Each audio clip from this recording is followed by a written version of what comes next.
Olá, amigos. Sejam bem-vindos de volta ao podcast Mitos da Gestão. Neste episódio, nós vamos comentar a respeito de um episódio que é parte da história chinesa, mas sobre o qual muito pouco se sabe no Ocidente, embora permaneça vivo na memória do povo chinês.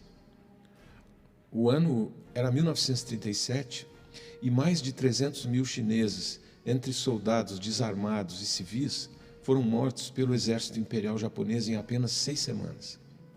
Esse episódio, também conhecido como o Estupro de Nanjing, continua sendo um obstáculo importante nas relações entre a China e o Japão. Na época em que isso aconteceu, no dia 13 de junho de 1937, Nanjing era a capital da China e foi invadida e dominada pelo exército imperial japonês, que na época era liderado pelo general Matsui Iwani. Os japoneses invadiram a cidade pelo sul, depois de terem invadido Xangai, que estava sob o comando do nacionalista Chiang Kai-shek. Durante as 6 semanas seguintes à queda de Nanjing, ou Nanquim, as tropas japonesas se envolveram em um massacre que incluiu a morte de civis, prisioneiros de guerra, estupros, saques e incêndios criminosos, segundo as testemunhas que conseguiram sobreviver. No último dia 1º de dezembro deste ano de 2023, 12 sobreviventes do massacre de Nanjing faleceram e agora existem apenas 38 sobreviventes registrados do massacre de Nanjing. As vítimas desaparecem gradualmente, mas a verdade histórica nunca pode e nem deve ser esquecida.1937年8月，日军开始轰炸南京城。半年后，中国首都南京被日军占领，南京城的噩梦自此开始。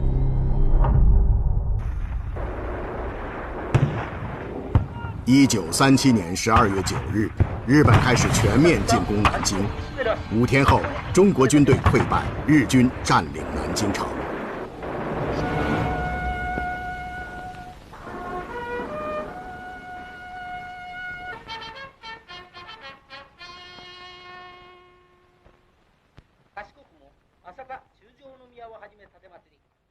Na China, foi criado o National Memorial Day, para que o povo jamais esqueça os nomes e rostos das vítimas do massacre e transmitam a informação para as novas gerações como uma forma de evitar que algo assim torne a acontecer.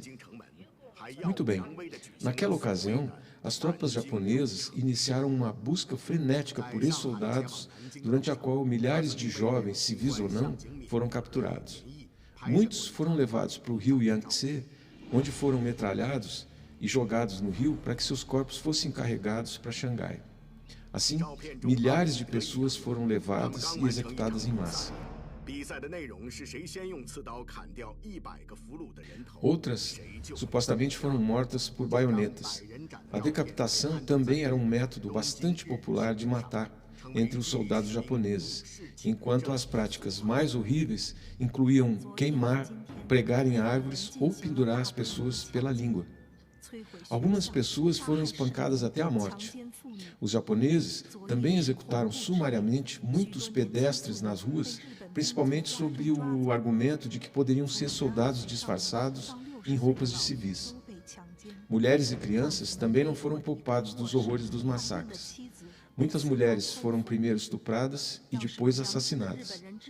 Imediatamente após a queda da cidade, um grupo de estrangeiros, liderados por um missionário chamado John Rabe, formou a Zona de Segurança de Nanjing para salvaguardar a vida dos civis da cidade, onde a população era de 200 mil ou 250 mil habitantes.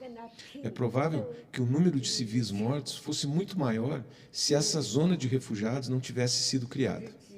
Rabe e outro missionário americano chamado Lew Smith, secretário do Comitê Internacional e também professor de Sociologia na Universidade de Nanjing, registraram atrocidades cometidas pelas tropas japonesas e constantemente faziam denúncias à embaixada japonesa. No final de janeiro de 1938, o exército japonês forçou todos os refugiados na zona de segurança a voltar para casa alegando já ter restaurado a ordem no país. Depois do estabelecimento do Weijin Zhenagfu, o governo colaborador, em 1938, a ordem foi gradualmente restaurada em Nanjing e as atrocidades cometidas pelas tropas japonesas diminuíram bastante. Em 18 de fevereiro de 1938, o Comitê Internacional para a Zona de Segurança de Nanjing teve o nome alterado para Comitê de Resgate Internacional de Nanjing, e a Zona de Segurança efetivamente deixou de funcionar. Os últimos campos de refugiados foram fechados em maio de 1938. Apesar de não se saber ao certo o tamanho da população de Nanquim naquela época, estima-se que mais de 50% da população da cidade foi morta. Em 12 de novembro de 1948, Matsui Iwane e Koki Hirota, ministro das Relações Exteriores, junto com 5 outros criminosos de guerra de alto escalão, foram condenados à morte por enforcamento e outros 18 receberam penas menores. Nanquim hoje permanece como uma pedra angular da memória histórica chinesa nessa narrativa de humilhação que acabou se tornando uma fonte de discórdia nas atuais relações bilaterais entre a China e o Japão. Mas veja, os acontecimentos históricos que deram lugar à Segunda Guerra Sino-Japonesa são complexos e hoje é possível compreender que o precursor imediato do massacre tenha ocorrido no verão de 1937, quando o Japão finalmente conseguiu provocar uma guerra em grande escala com a China, levando o país ao que seria um tipo de tortura verdadeiramente agonizante sob o domínio japonês. Já em 1931, o exército japonês havia ocupado pequenos territórios ao norte da China, na região da Manchúria, e em 1937 iria utilizar um pequeno incidente entre chineses e esquadrões japoneses para iniciar outra onda de expansão na China continental. Em agosto de 1937, os japoneses invadiram Xangai e a guerra virou inevitável, devido à ambição imperial do Japão de assumir o controle do país. As autoridades japonesas previam uma vitória rápida, mas a conquista de um gigante como a China mostrou ser uma tarefa muito mais difícil do que inicialmente se previu. Mas a invasão da capital chinesa pelo exército japonês ficou conhecida como a maior atrocidade japonesa em toda a Guerra da Ásia. O estupro de Nanquim foi precedido por vários incidentes de natureza semelhante, embora de menor gravidade. Mesmo assim, esses incidentes abriram caminho para as atrocidades que aconteceram. Nada, nem ninguém foi poupado no caminho do exército imperial japonês em direção à capital da China. O governo imperial tinha estabelecido políticas que tinham por objetivo eliminar certas regiões da China, aplicando uma variedade de métodos como a política mortal chamada Três Todos, ou seja, saquear todos, matar todos e queimar tudo. Isso no norte da China para devastar o continente. Durante esse período, muitos casos de violação e outros crimes foram registrados, mas as brutalidades tornaram-se uma regra em vez de uma exceção. A quebra da disciplina, a falta de recursos básicos e uma raiva crescente do japonês contra o povo chinês era o que imobilizava o exército imperial no seu caminho para Nanquim. Ao se aproximarem da cidade, aumentava nos soldados japoneses o desejo de vingança, o desejo pelo sexo e de saquear os bens da cidade, combinado com o desejo crescente de fazer de Nanquim um exemplo e provar a supremacia do Japão.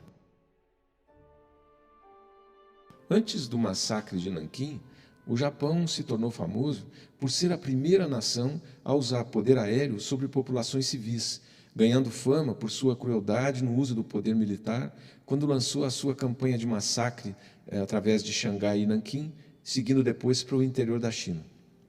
Mas o Japão cometeu outros crimes de guerra que consistiam em uma experimentação humana implacável com o uso de guerra biológica sobre combatentes militares e civis. Cidades e até regiões inteiras foram alvos dessa estratégia e foram infectadas com doenças como cólera, disenteria, febre tifoide, peste e antraz. Usando essa estratégia, os japoneses infectavam rios, poços, reservatórios e casas, e até distribuíam alimentos infectados entre a população civil faminta e os militares também famintos chineses. As mortes resultantes diretamente dessa estratégia de ocupação japonesa chegaram a 20 milhões de chineses, sendo destes 4 milhões de militares e os restantes 16 milhões de civis. A maioria morreu de fome e doenças originadas dos ataques militares japoneses a recursos básicos da população nesta estratégia de guerra bacteriológica. As estimativas mundiais, no entanto, continuam sendo contestadas, e esse número de 20 milhões ainda hoje é considerado conservador. 叫南京大屠杀，死难者默哀。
A tal ponto que o Museu Nacional da Segunda Guerra Mundial, entre outras fontes internacionais, afirma que a conta total de mortes na China pode ultrapassar os 50 milhões até o final da Segunda Guerra Mundial. Nas palavras de Joshua William Walker, os impérios podem estar mortos. No entanto, as memórias do império estão vivas e bem. Isto é, sem dúvida, o que acontece no caso chinês. O Japão passou a representar um paradoxo na consciência chinesa, possuindo uma formação cultural e linguística semelhante, mas sendo historicamente diferenciado quase como uma potência ocidental, devido à sua ascensão econômica, ao seu sistema político e, muito mais importante ainda, ao seu comportamento militar durante a Segunda Guerra Mundial. Estas memórias históricas não são apenas acontecimentos passados. Elas são sentimentos coletivos mais amplos, projetados para moldar ideias, definir motivações e condicionar a percepção e a interpretação dos fatos. Dessa forma, elas permeiam as relações internacionais atuais e continuam a ser uma consideração fundamental quando se procura compreender o comportamento atual do Estado chinês. A política da memória implica uma legitimação do poder que é derivada da determinação do que é lembrado e do que é esquecido. E, nesse caso, não pode haver um exemplo maior do que o que aconteceu em Nanjing. Esse massacre continua a ser a pedra angular nas relações entre os dois países, e a memória da Guerra Asiática tornou-se a principal intersecção e a principal impulsionadora da instabilidade e tensão naquela região em termos de identidade e nacionalismo. A memória de Nanquim é política e histórica, e a lembrança dos eventos trágicos nunca será verdadeiramente apenas um assunto doméstico para o Japão ou para a China.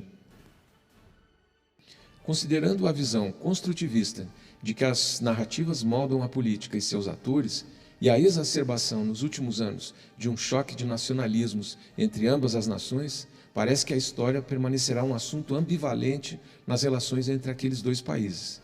Essa discordância vai sangrar no desenvolvimento econômico e político de toda a região asiática e condicionar o futuro do equilíbrio econômico global e da ordem de segurança internacional. Assim, examinar o presente e o futuro das relações entre China e Japão é avaliar a evolução que a sombra de Nanjing vai lançar ou pode lançar sobre a sua interação. Pense nisso.